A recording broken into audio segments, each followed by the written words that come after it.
NATO and the West are to blame for the war in Ukraine, according to renowned political scientist John Mearsheimer. But there's a harsh criticism of this perspective by multiple notable people such as Francis Fukuyama. Fukuyama argues that John Mearsheimer's view, which blames NATO's expansion for the Ukraine crisis, overlooks Eastern European nations' legitimate security concerns and aspirations for democracy, while underestimating Russia's imperial ambition. Mearsheimer argues that NATO's expansion into Eastern Europe, particularly the promise to include Ukraine, is the primary cause of the Ukraine crisis. He asserts that the West, especially the United States, ignored Russia's clear red lines and security concerns expressed as far back as NATO's 2008 Bucharest summit. This relentless push to bring Ukraine into Western institutions like NATO and the EU, coupled with support for Ukraine's democratic movement, provoked Russia into taking aggressive actions to prevent what it saw as an existential threat. As the NATO summit wrapped up in Romania, leaders welcomed Russian President Vladimir Putin to speak.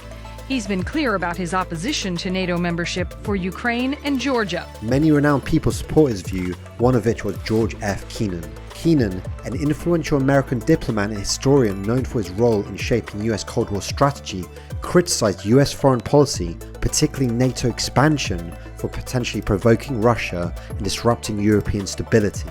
At the NATO summit in Bucharest in April 2008, the alliance made a pivotal declaration that Georgia and Ukraine would eventually become members of NATO. This announcement was met with immediate opposition from Russia. Putin, who attended the summit, strongly objected to this decision, viewing it as an existential threat to Russia's security.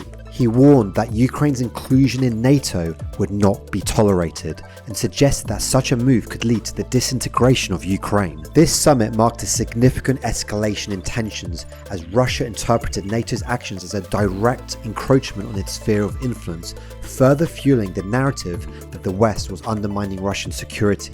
The counter-argument and the alternative perspective to the cause of the Ukraine war is often from liberal internationalists such as Fukuyama. Liberal internationalism is a foreign policy doctrine that advocates for the promotion of democracy, human rights and free trade. It emphasizes the role of international organizations like the United Nations and NATO in maintaining global peace and security, and supports the integration of economies and societies to foster stability and prevent conflicts. In the context of the Ukraine war, liberal internationalists argue that Ukraine's integration into Western institutions was aimed at promoting these values and ensure regional stability, rather than provoking Russian aggression.